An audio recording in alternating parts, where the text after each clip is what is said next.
ವೀಕ್ಷಕರೇ, ಇತ್ತೀಚೆಗೆ ಬಿಡುಗಡೆ ಕಂಡಂತ ದುರಂಧರ್ ಚಿತ್ರದಲ್ಲಿ ಕುಖ್ಯಾತ ಪಾತಕಿ ಆದಂತ ದಾವೂದ್ ಇಬ್ರಾಹಿಂನನ್ನ ಬಡಾ ಸಾಹೇಬ್ ಎಂಬ ಹೆಸರಿಂದ ತೋರಿಸಿದ್ರು. ಯಾವ ಪಾತಕಿಯನ್ನ ಬಾಲಿವುಡ್ ಈಗ ದೇಶದ್ರೋಹಿಯಂತೆ ತೋರಿಸ್ತಾ ಇದೆಯೋ ಅದೇ ದಾವೂದ್ ಕೆಲವು ದಶಕದ ಕೆಳಗೆ ಬಾಲಿವುಡ್ನ ಹೃದಯ ಭಾಗವನ್ನೇ ತನ್ನ ಹಿಡಿತದಲ್ಲಿ ಇಟ್ಕೊಂಡಿದ್ದ. ಅವನೊಂದಿಗೆ ನೇರ ಸಂಪರ್ಕದಲ್ಲಿದ್ದಂತ ಎಷ್ಟೋ ಜನ ಬಾಲಿವುಡ್ನ ನಿರ್ಮಾಪಕರು, ನಿರ್ದೇಶಕರು, ನಟ ನಟಿಯರು ಅವನ ಜೊತೆ ಅತ್ಯಂತ ಆಪ್ತ ಒಡನಾಟದಲ್ಲಿ ಇದ್ದಂತ ಸಮಯ ಅದು. ಆಗೆಲ್ಲ ಈ ದಾವೂದ್ ಪರೋಕ್ಷವಾಗಿ ಬಾಲಿವುಡ್ನ ಹಲವಾರು ಚಿತ್ರಗಳಿಗೆ ಹಿಂದೆ ನಿಂತು ಸಪೋರ್ಟ್ ಮಾಡ್ತಿದ್ದ. ಇಂಥ ಅಂಡರ್ವರ್ಲ್ಡ್ ನ ಕನೆಕ್ಷನ್ ಬಾಲಿವುಡ್ಗೆ ಹೊಸದೇನಲ್ಲ. ಒಂದು ಕಾಲದಲ್ಲಿ ಅಂಡರ್ವರ್ಲ್ಡ್ ನಿಂದಾಗಿ ಬಾಲಿವುಡ್ ಸಾಕಷ್ಟು ರೀತಿಯಲ್ಲಿ ಪ್ರಭಾವಗೊಂಡಿತ್ತು. ಅದರಿಂದಾಗಿನೇ ಬಾಲಿವುಡ್ ಅನ್ನ ಅನೇಕರು ಇವತ್ಗೂ ಉರ್ದು ವುಡ್ ಅಂತ ಕರೆದು ಛೇಡಿಸ್ತಾರೆ. ದಾವೂದ್ ಹಾಗೂ ಅವನಂತೆ ಇತರ ಕುಖ್ಯಾತರು ಬಾಲಿವುಡ್ನ ಸಾಕಷ್ಟು ಜನ ನಟಿಯರ ಜೊತೆ ಸಂಪರ್ಕವನ್ನ ಇಟ್ಕೊಂಡಿದ್ರು. ಎಷ್ಟೋ ಜನ ನಾಯಕಿಯರ ಕರಿಯರ್ ನೆಲ ಕಚ್ಚಿದ್ದೆ ಇಂಥ ಪಾತಕಿಗಳ ಜೊತೆ ಅಫೇರ್ ಇಟ್ಕೊಂಡಿದ್ರಿಂದ ಅಂತ ಹೇಳಲಾಗುತ್ತೆ. ಅಂತ ದುರಂತ ನಾಯಕಿಯರ ಉದಾಹರಣೆಗಳಲ್ಲಿ ಆಗಾಗ ಕೇಳಬರುವಂತ ಹೆಸರೇ ನಟಿ ಸಾಕ್ಷಿ ಶಿವಾನಂದ್ ರವರದ್ದು. ಸೈನಿಕ, ಗಲಾಟೆ ಅಳಿಯಂದ್ರು, ಕೋದಂಡರಾಮ ಈ ರೀತಿ ಮೊದಲಾದಂತ ಚಿತ್ರಗಳಿಂದ ಕನ್ನಡಿಗರಿಗೆ ಚಿರಪರಿಚಿತರಾದಂತ ಇವರ ನಿಜ ಬದುಕು ಹಾಗೂ ಸಿನಿ ಜೀವನ ಇವೆರಡೂ ಕೂಡ ಸಾಕಷ್ಟು ವಿವಾದಗಳಿಂದಲೇ ಕೂಡಿದ್ವು. ಒಂದು ಕಾಲದ ದಕ್ಷಿಣದ ಹಾಟ್ ನಟಿಯಾಗಿದ್ದಂತ ಸಾಕ್ಷಿ ಶಿವಾನಂದ್ ಬಹುಭಾಷೆಗಳಲ್ಲಿ ಅನೇಕಾರು ಸಿನಿಮಾಗಳಲ್ಲಿ ನಟಿಸಿ ಅಷ್ಟೆಲ್ಲ ಯಶಸ್ವಿ ಆಗಿದ್ರು ಕೂಡ ಏಕಾಏಕಿ ಚಿತ್ರರಂಗದಿಂದ ಕಣ್ಮರೆಯಾಗಿದ್ದು ಯಾಕೆ ಎಂಬ ಪ್ರಶ್ನೆ ತುಂಬಾ ಜನರಲ್ಲಿ ಇರಬಹುದು.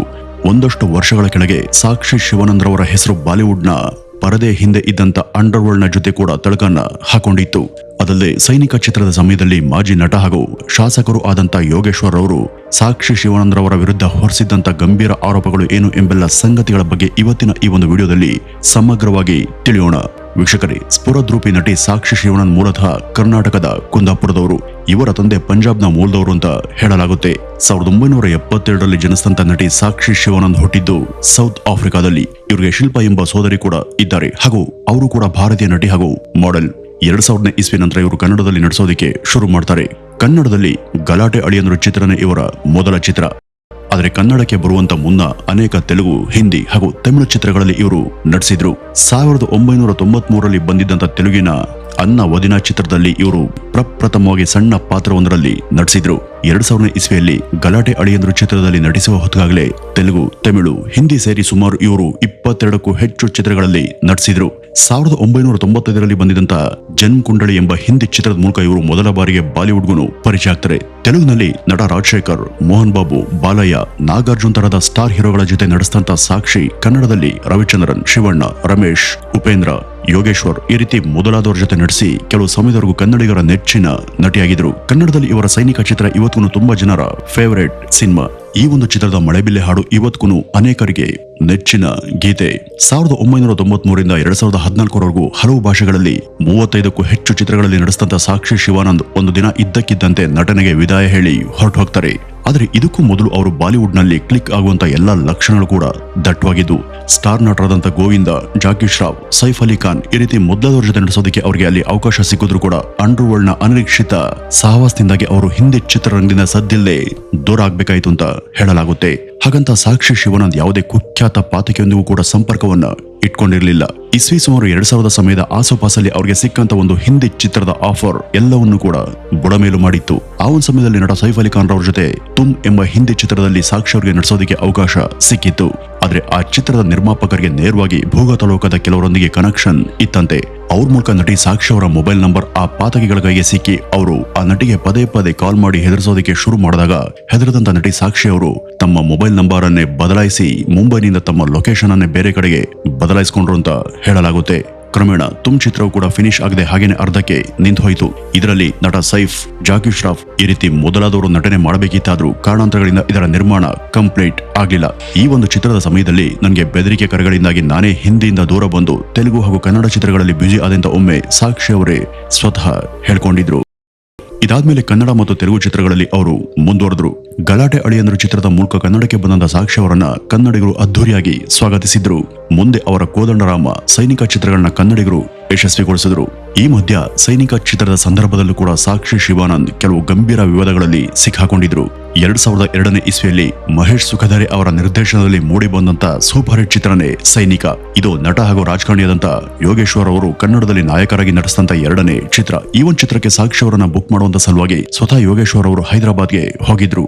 ಅಲ್ಲಿ ನಟಿ ಸಾಕ್ಷಿ ಅವರ ಬದಲಿಗೆ ನೋಡೋದಕ್ಕೆ ಅವರಂತಾನೆ ಇದ್ದಂತ ಅವರ ಸೋದರಿ ಶಿಲ್ಪಾ ಮುಂದೆ ಬಂದು ತಾನೇ ಸಾಕ್ಷಿಯಿಂದ ಸುಳ್ಳು ಹೇಳಿ ಆ ಒಂದು ಕಾಲಕ್ಕೆ 10 ಲಕ್ಷ ರೂಪಾಯಿ ಕಾಲ್ ಶೀಟ್ ಅನ್ನ ಕೊಟ್ರು. ತಾನು ಅವರನ್ನ ಭೇಟಿಯಾದಂತ ಮೊದಲ 4 ಸಲವೂ ಕೂಡ ಶಿಲ್ಪಾರವರೇ ತಾವೇ ಸಾಕ್ಷಿ ಅಂತ ಹೇಳಿ ನಂಬಿಸಿದ್ದಾಗಿ, ಆ ನಂತರ ನನಗೆ ಅವರು ಸಾಕ್ಷಿ ಅಲ್ಲ ಅವ್ರ ತಂಗಿ ಶಿಲ್ಪಾ ಅಂತ ಗೊತ್ತಾಯ್ತು. ಆ ಅಕ್ಕ ತಂಗಿ ಇಬ್ರು ಕೂಡ ನೋಡೋದಕ್ಕೆ ಒಂದೇ ರೀತಿ ಇರೋದನ್ನ ಬಂಡವಾಳ ಮಾಡಿಕೊಂಡು ಅನೇಕ ಜನ ನಿರ್ಮಾಪಕರನ್ನ ಏಮಾರಿಸಿ ಹಣ ಸುಲಿಗೆ ಮಾಡಿದ್ರು ಅಂತಲೂ ಕೂಡ ಯೋಗೇಶ್ವರ್ ಅವರು ಪತ್ರಿಕಾಗೋಷ್ಠಿಯಲ್ಲಿ ಸಾಕ್ಷಿ ಅವರ ವಿರುದ್ಧ ಆರೋಪವನ್ನ ಮಾಡಿದ್ರು. ಇದು ಎಷ್ಟರ ಮಟ್ಟಿಗೆ ನಿಜನೋ ಅಥವಾ ಇಲ್ವೋ ಗೊತ್ತಿಲ್ಲ. ಆದ್ರೆ ಈ ಒಂದು ಆರೋಪವನ್ನ 2008ರಲ್ಲಿ ಸೌಂದರ್ಯ ಚಿತ್ರದ ಪ್ರೆಸ್ ಮೀಟ್ ನ ಸಮಯದಲ್ಲಿ ನಟಿ ಸಾಕ್ಷಿ ಅಲ್ಲೆಗೆಳೆದಿದ್ರು. ಯೋಗೇಶ್ವರ್ ಹೇಳ್ತಾ ಇರೋದೆಲ್ಲ ಕಟ್ಟು ಕತೆ, ಅವರಿಂದನೇ ನನಗೆ ಮೋಸ ಆಗಿದೆ ಅಂತ ಸಾಕ್ಷಿ ಅವರು ಮಾಧ್ಯಮಕ್ಕೆ ತಿಳಿಸಿದ್ರು. ಈ ಒಂದು ರಗಳೆ ತಣ್ಣಗಾಗುವಂತ ಹೊತ್ತಲ್ಲೇ ಅವರ ಸೌಂದರ್ಯ ಚಿತ್ರದ ನಿರ್ದೇಶಕರು ಆದಂತ ಚನ್ನ ಗಂಗಪ್ಪ ಅನ್ನೋರು ಸಾಕ್ಷಿ ಅವರ ವಿರುದ್ಧ ಹಲವು ಹಣಕಾಸಿನ ವಂಚನೆಗಳ ಆರೋಪವನ್ನ ಮಾಡಿದ್ರು. ನಟಿ ಸಾಕ್ಷಿ ಅವರಿಂದ ನನಗೆ ಆ ಒಂದು ಚಿತ್ರದಲ್ಲಿ ಸುಮಾರು 30 ಲಕ್ಷ ರೂಪಾಯಿ ಲಾಸ್ ಆಗಿದೆ ಅಂತ ಅವರು ಹೇಳಿದ್ರು. ಅವರು ಹೇಗಾದ್ರೂ ಮಾಡಿ ನನಗೆ ಅದನ್ನ ತೀರಿಸಲೇಬೇಕು, ಇಲ್ವಾದಲ್ಲಿ ಅವ್ರ ಮೇಲೆ ಫ್ರಾಡ್ ಕೇಸ್ ಅನ್ನ ಹಾಕಿ ಅರೆಸ್ಟ್ ಮಾಡಿಸ್ತೀನಿ ಅಂತ ಅವರು ಹೇಳಿಕೆಯನ್ನ ಕೊಟ್ಟಿದ್ದು 2008 ಮತ್ತು 2009 ಸಮಯದಲ್ಲಿ ಸುದ್ದಿಯಾಗಿತ್ತು. ಈ ಒಂದು ವಿವಾದದಿಂದ ಸಾಕ್ಷಿ ಅವರು ಹೇಗೆ ದೂರ ಬಂದ್ರು ಎಂಬ ಬಗ್ಗೆ ಯಾವುದೇ ಅಧಿಕೃತ ವರದಿಗಳು ಈವರೆಗೂ ಲಭ್ಯ ಇಲ್ಲ. ಇನ್ನು 2014ರಲ್ಲಿ ಬಂದಂತ ಕನ್ನಡದ ಪರಮಶಿವ ಚಿತ್ರನೇ ಅವರ ನಟನೆಯ ಕನ್ನಡದ ಕೊನೆ ಚಿತ್ರ. ಈ ಒಂದು ಸಮಯದಲ್ಲಿ ಇದು ನಿಮ್ಮ 2ನೇ ಇನ್ನಿಂಗ್ಸ್ ಮೇಡಮ್ ಅಂತ ಮಾಧ್ಯಮದವರು ಕೇಳಿದ್ದಕ್ಕೆ ಸಾಕ್ಷಿ ಅವರು ಕೆಲವು ಸಮಾಧಾನಗಳನ್ನ ಈ ರೀತಿ ಕೊಟ್ಟಿದ್ರು. ನೋಡಿ, ಇದು ನನ್ನ ಕಂಬ್ಯಾಕ್ ಆಗ್ಲಿ ಅಥವಾ 2ನೇ ಇನ್ನಿಂಗ್ಸ್ ಆಗ್ಲಿ ಏನೂ ಅಲ್ಲ. ನಾನೇ ಚಿತ್ರರಂಗ ಮತ್ತು ನಟನೆಯಿಂದ ದೂರ ಆಗಿದೆ. ನನ್ನ ತಂದೆ ಬಿಸ್ನೆಸ್ ಹಾಗೂ ನನ್ನ ಹೈಯರ್ ಎಜುಕೇಶನ್ ಮುಗಿಸುವಂತ ಸಲುವಾಗಿ ನಾನು ನಟನೆಯಿಂದ ವಿಮುಖಳಾದೆ. ಇನ್ನು ಮದುವೆ ವಿಷಯ ಬಂದಾಗ ಸಾಕ್ಷಿ ಅವರ ಮದುವೆ ಅವರನ್ನ ನಟನೆಯಿಂದ ದೂರ ಮಾಡ್ತು ಅಂತ ತುಂಬಾ ಜನ ತಿಳ್ಕೊಂಡಿದ್ದಾರೆ. ಆದ್ರೆ ಇದು ನಿಜ ಅಲ್ಲ. ನಾನು ರಿಲೇಶನ್ಶಿಪ್ ನಲ್ಲಿ ಇರೋದು ನಿಜ, ಆದ್ರೆ ಇನ್ನೂ ಕೂಡ ಮದುವೆ ಆಗಿಲ್ಲ. ಮದುವೆಗೆ ನಾನು ರೆಡಿ ಆದಾಗ ಎಲ್ರಿಗೂ ತಿಳಿಸ್ತೀನಿ. ನನ್ನ ರಿಲೇಶನ್ಶಿಪ್ಗೂ ಸಿನಿಮಾದಿಂದ ನಾನು ದೂರ ಬಂದಿದ್ದಕ್ಕೂ ಯಾವುದೇ ತರಹದ ಸಂಬಂಧ ಇಲ್ಲ ಅಂತ ಅವರು ಹೇಳ್ಕೊಂಡಿದ್ರು. ಇನ್ನು ಸಾಕ್ಷಿ ಅವರು ಸಾಗರ್ ಅನ್ನೋರನ್ನ 2015ರ ನಂತರ ಒಪ್ಪಿ ಮದುವೆ ಆದ್ರೂ ಕೂಡ ನಂತರ ಕೆಲವು ವೈಯಕ್ತಿಕ ಸಮಸ್ಯೆಗಳಿಂದಾಗಿ ಆ ಒಂದು ಮದುವೆ ಮುರಿದೋಯ್ತು ಅಂತ ವದಂತಿಗಳಿದ್ದಾವೆ. ಹಾಗೂ ನಟಿ ಸಾಕ್ಷಿ ಮತ್ತು ಅವರ ಸೋದರಿ ಇಬ್ಬರು ಸೇರಿ ತುಂಬಾ ಜನ ನಿರ್ಮಾಪಕರಿಗೆ ಹಣ ವಂಚನೆ ಮಾಡಿದ್ದಾರೆ ಅನ್ನುವಂತ ಆರೋಪಗಳು ಕೂಡ ಕೇಳಿಬಂದಿದ್ದು. ಆದ್ರೆ ಈ ಯಾವುದಕ್ಕೂ ಕೂಡ ನಿಖರವಾದಂತ ಆಧಾರಗಳು ಇಲ್ಲ. ಅವೆಲ್ಲ ಸದ್ಯದ ಮಟ್ಟಿಗೆ ಬರೀ ಗಾಳಿ ಮಾತುಗಳು ಅಷ್ಟೇ. ಸಾಕ್ಷಿ ಶಿವಾನಂದ್ ತಮ್ಮ ಗ್ಲಾಮರ್ ಪಾತ್ರಗಳಿಂದ ಹೆಸರುವಾಸಿಯಾಗಿದ್ರು.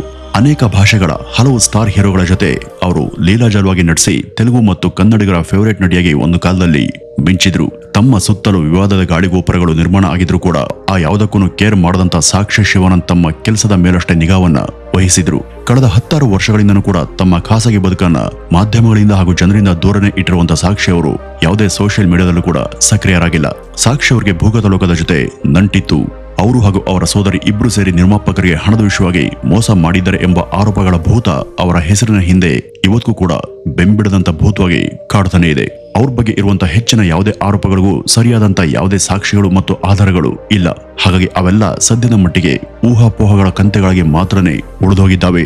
ಈಗ ಅವರು ಭಾರತದಲ್ಲಿ ಇಲ್ಲ, ವಿದೇಶದಲ್ಲಿ ತಮ್ಮ ಕುಟುಂಬದ ಬಿಸ್ನೆಸ್ ನೋಡಿಕೊಂಡು ಸೆಟಲ್ ಆಗಿದ್ದಾರೆ ಎಂಬ ವರದಿಗಳು ಇದ್ದಾವೆ. ಇನ್ನು ಅವರ ಸಂಸಾರ, ಗಂಡ ಮತ್ತು ಮಕ್ಕಳ ಬಗ್ಗೆ ಹೆಚ್ಚು ಯಾವುದೇ ಅಧಿಕೃತ ಮಾಹಿತಿ ಸಿಕ್ಕಿಲ್ಲ. ವೀಕ್ಷಕರೇ, ಇದಿಷ್ಟು ನಟಿ ಸಾಕ್ಷಿ ಶಿವಾನಂದ್ರವರ ಬಗ್ಗೆ ಇರುವಂತಹ ಒಂದಷ್ಟು ಮಾಹಿತಿ ಅಂತ ಹೇಳ್ತಾ ಇವತ್ತಿನ ಈ ಒಂದು ವಿಡಿಯೋವನ್ನ ಇಲ್ಲಿಗೆ ಮುಗಿಸೋಣ. ನಮಸ್ಕಾರ.